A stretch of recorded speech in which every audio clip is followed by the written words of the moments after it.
TTV Telugu stories. మా ఛానల్ని subscribe చేసుకోండి. అలానే ఈ వీడియోని లైక్ చేయండి, షేర్ చేయండి. అత్తయ్య, మా అమ్మ వచ్చింది. మా తమ్ముడు ఒక 2 రోజులుండి తరువాత ఇంటికి వెళ్ళిపోతాడు. సరే అత్తయ్య, మా వాళ్ళకి గది చూపిస్తాను. ఉమా పుట్టింటి వాళ్ళు వచ్చిన గంగమ్మ వాళ్ళని చూస్తుంది కానీ ఏమీ పట్టించుకోదు. ఏంటమ్మా, ఇన్ని సంవత్సరాల తర్వాత వచ్చినా కనీసం మీ అత్త పలకరించలేదు. మీరు రావడం ఇష్టం లేదా? ఆవిడకి ఇష్టం ఉంటే ఏంటి, లేకపోతే ఏంటి, మనందరం కలిసే ఉంటాము. నాకు అదే చాలు. పెళ్ళికి ముందు మీ అత్తకి ఎంత పొగరుందో ఇప్పుడు అంతే ఉంది, ఏమీ తగ్గలేదు. నా దగ్గర దాని పొగరు చూపించి గట్టిగా కుమ్మేస్తాను. ఇంతలో రవి అక్కడికి వస్తాడు. బాగున్నారా అత్తయ్య? ఏరా పవన్, ఎలా ఉన్నావు? చదువు ఎలా సాగుతుంది? మేం బాగున్నాం అల్లుడు గారు. బాగా అలసిపోయినట్టున్నారు. ఉమా, వెళ్ళి అల్లుడు గారికి స్నానానికి వేడి నీళ్ళు పెట్టు. ఆ తరువాత రోజు ఉదయం, అత్తయ్య గారు, నేను మీ అబ్బాయితో పనికి వెళ్తాను. మీకు ఏ అవసరం ఉన్నా అమ్మకి తమ్ముడికి చెప్పండి. కోడలు పైన మమ్మల్ని కూతుర్లా చూసుకుంటున్నావమ్మా. ఈ సమయంలో మీ అత్తయ్యకి ఎవరొకరు తోడుగా ఉండడం చాలా అవసరం. సరే, మీరు వెళ్ళి వ్యాపారం బాగా చేసుకోండి. అలా ఉమా వాళ్ళ అమ్మ ఇంటి పనులన్నీ చేస్తూ ఉమాకి చేదోడు వాదోడుగా ఉంటుంది. తీసుకో అమ్మా, కూరగాయలు తెచ్చేసాను. వంటగదిలో పెట్టారా?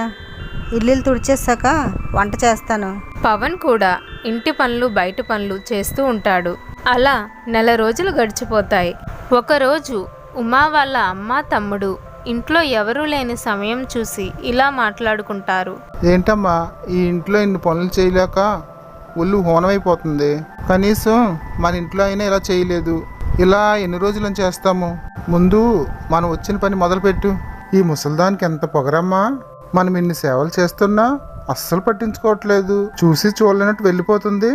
ఏదో ఒక రోజు రాత్రి దీనికి ముసుగేసి గట్టిగా కుమ్మేయాలి.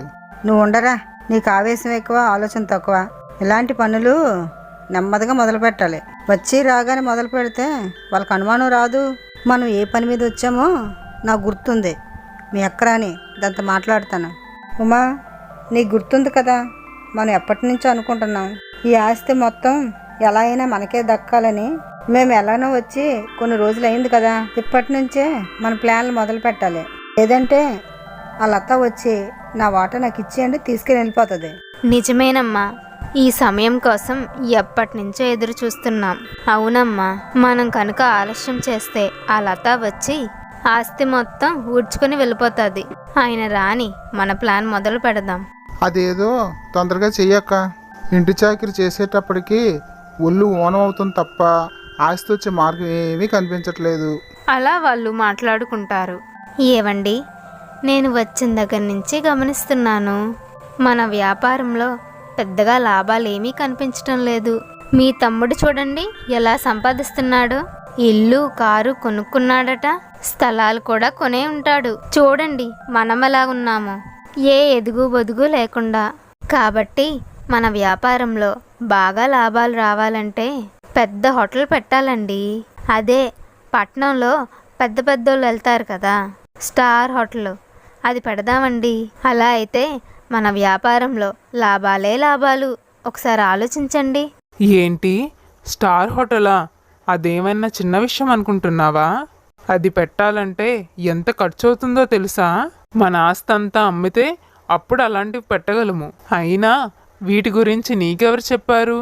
మా తమ్ముడు చెప్పాడులేండి.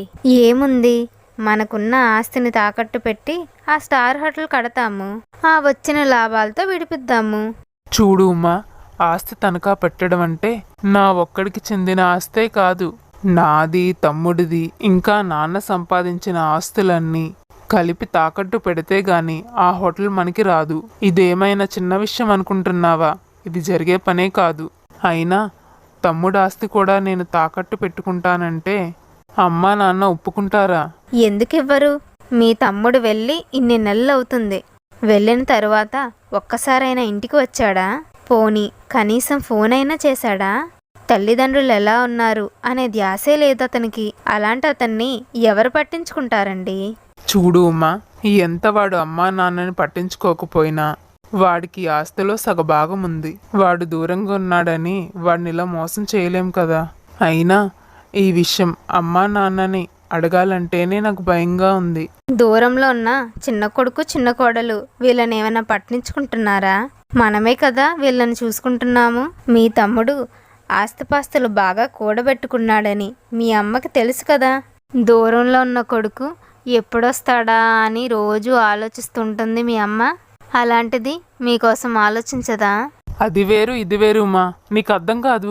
మీరేం చేస్తారో నాకు తెలియదండి. ఎలా అయినా మనం ఆ స్టార్ హోటల్ బిజినెస్ స్టార్ట్ చేయాలి అంతే. అయినా మనం ఏమైనా అమ్మేస్తామన్నామా? తాకట్టు పెడతామన్నాం అంతే కదా. బాగా డబ్బులు వచ్చాక మొదట మీ తమ్ముడు ఆస్తినే విడిపిద్దాం. అయినా ఈ ఆస్తి అంతా అత్తయ్య గారిదే కదండి. ఆవిడ ఒక్కరి సంతకం సరిపోతుంది. మీరు ముందు వెళ్ళి ఈ పని చేయండి. ఉమా ఎన్ని చెప్పినా రవి మాత్రం గంగమ్మని అడగడానికి సందేహిస్తాడు.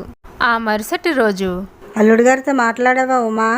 ఆ మీరు చెప్పినట్టుగానే స్టార్ హోటల్ పెడదామని చెప్పానమ్మా. చెప్పడం కాదే, గట్టిగా అడగాలి. ఒప్పుకునేంత వరకు ఊరుకోకూడదు. ఎంత చెప్తున్నా వాళ్ళ అమ్మని అడగడానికి ఆలోచిస్తున్నాడమ్మా. కాసేపట్లో ఆయన వస్తారుగా, మీరే అడగండి. ఇంతలో రవి అక్కడికి వస్తాడు. ఏంటి అందరూ కలిసి మీటింగ్ పెట్టారు? అమ్మాయి అంతా చెప్పింది అల్లుడు గారు. మీరు ఉన్నతంగా ఎదగాలంటే అలాంటి హోటల్ పెట్టాలండి. వ్యాపారం అంటేనే కత్తి మీద సాము లాంటిది. తెగించి ఒక అడుగు ముందుకు వెయ్యాల్సిందే. ఎలానో వ్యాపారం చేస్తూనే ఉన్నారు. మీరే ఇంతలా ఆలోచిస్తే ఎలాగా? అది కాదత్తయ్య, ఆస్తి మొత్తం తనఖా పెట్టడం అంటే చిన్న విషయమా? నేను తాకట్టు పెట్టానని మా తమ్ముడు కేసు వేస్తే ఎంత పెద్ద విషయం అవుతుంది. మరేం చేస్తావు బాబు? ఏ ఎదుగు బొదుగు లేని ఈ చిన్న వ్యాపారం చేసుకుంటూ ఉంటారా? రేపు పొద్దున్న మీకు పిల్లలు పుడితే వాళ్ళకి మంచి భవిష్యత్తు ఇవ్వాలనుకోవటం లేదా? అయితే ఆస్తి మొత్తం మీ పేరుని రాయించుకోండి. అప్పుడు ఎవరు ఏ కేసు పెట్టరు. ఈ ఆస్తి ఎలానో మీ అమ్మదే కదా బాబు. ఆస్తి పంపకాలు ఎలానూ జరగడం లేదు కాబట్టి ఆస్తి మొత్తం మీ పేరు మీద రాయించుకోండి. ఆ తర్వాత మీ వ్యాపారానికి ఎంత డబ్బు అవసరమో అంత ఆస్తి తాకట్టు పెట్టుకొని మీ వ్యాపారానికి వాడుకోండి. ఈ ప్లాన్ ఏదో బాగుంది, అలానే చేద్దాం. కొన్ని రోజుల తరువాత రవి గంగమ్మ జగన్నాథంకి విషయమంతా చెప్తాడు. సరే బాబు, నువ్వు వ్యాపారంలో అంచెలంచెలుగా ఎదగడమే మాకు కావాలి. గంగమ్మ కూడా సరే అనడంతో రవి వెంటనే పత్రాలు తీసుకొచ్చి గంగమ్మ జగన్నాథం చేత సంతకాలు చేయిస్తాడు. వాళ్ళు అనుకున్నది వెంటనే జరుగుతున్నందుకు ఉమా వాళ్ళ అమ్మ తమ్ముడు చాలా సంతోషిస్తారు. అమ్మయ్య, మనం అనుకున్నట్టే అన్నీ జరిగాయమ్మా. సగం ఆస్తి రాయించుకుంటామని చెప్పి ఆస్తి మొత్తం రాయించుకున్నాం. పిచ్చివాళ్ళు, కనీసం అందులో ఏముందో కూడా చదవలేదు. ఆస్తి మొత్తం మన చేతుల్లోనే ఉంది. ఇక నుంచి ఏ పని చేయను నేను. అమ్మయ్య, ఇంటి చాకరీ తప్పింది నాకు. నాకు కూడా పని తప్పిందమ్మా. ఇక నుంచి ఆ ముసల్దాంతో ఒక ఆట ఆడుకుంటాను చూడు. మీరెందుకమ్మా పని చేయడం? అది ఉందిగా, అది చేస్తుందిలే. ఆ తరువాత రోజు ఉదయం ఉమా వాళ్ళ అమ్మ గంగమ్మ ఇద్దరు ఒకరి మొహాలు ఒకరు చూసుకుంటారు. ఏంటి అలా నామకం చూస్తున్నావు? క్రిందన చీపిరి పడుంది, తీసుకుని ఇల్లంతా ఊడ్చు. నేనెందుకు తుడాలే? నువ్వే చీపిరి తీసుకొని తుడు. అయినా నాకు పనులు చేయడానికి నిన్ను తీసుకొచ్చాం కానీ నిన్ను కూర్చోబెట్టించి నీ కింద మేం పనులు చేయడానికి కాదు. ఎప్పుడు చూసినా ఆరోగ్యం బాగోలేదంటావు. గొడవలాడడానికి మాత్రం నోరు బాగా లెగుస్తుంది. ఇంతవరకు ఆరోగ్యం బాగాలేదని బాగా ఎత్తిలేసావు. ఇప్పటి నుంచి నాకు ఆరోగ్యం బాగాలేదు, నువ్వు చెయ్యు. ఏంటే నా ఇంటికొచ్చి నాకే ఆర్డర్లు ఇస్తున్నావు? మాటలు జాగ్రత్తగా ఆడు, లేకపోతే చాలా జరుగుతాయి. నీళ్ళేంటి? ఇది నా కూతురిల్లు. అయినా ఇల్లు శుభ్రంగా ఉండాలంటే నువ్వే తుడు. నేను మాత్రం తుడిచేదే లేదు. ఇంతలో పవన్ అక్కడికి వస్తాడు. అమ్మా, రోజు నడుచుకొని వెళ్ళి ఈ సరుకులు తెచ్చేటప్పటికి నా ఒళ్ళు హోనమైపోతుంది. నాకు ఒక బైక్ కావాలమ్మా, లేకపోతే నేను వెళ్ళలేను. ఇదిగో ఇది ఉంది కదా, ఇది నీకు బైక్ కొంటదిలే. దీనికి సేవ చేయడానికే మనం పుట్టినట్టుంది. ఎందుకు చేయరు? నా ఇంటి మీద పడి ఇద్దరు తేరగా తింటున్నారు కదా, ఆ మాత్రం కూడా కష్టపడలేరేటి? ఏంటి ముసలి, మర్యాదగా బైకు కొంటావా కొనవా? ఏయ్, మర్యాదగా నా కొడుక్కి బైక్ కొనవే. నువ్వేమైనా తక్కువ? నువ్వు కూడా ఇంటి మీద పడి తేరగా తినటం లేదేంటి? ఏంటి మీరు నా మీద అజమాయిషి చలాయిస్తున్నారు? ఎక్కువ మాట్లాడితే తాట తీస్తా. ఆ మాట వినగానే పవన్ వాళ్ళ అమ్మ కలిసి గంగమ్మ చెయ్యిని పట్టుకుంటారు. చెయ్యి వదలవే, నా కొడుకు రాని మీ సంగతి చెప్తా.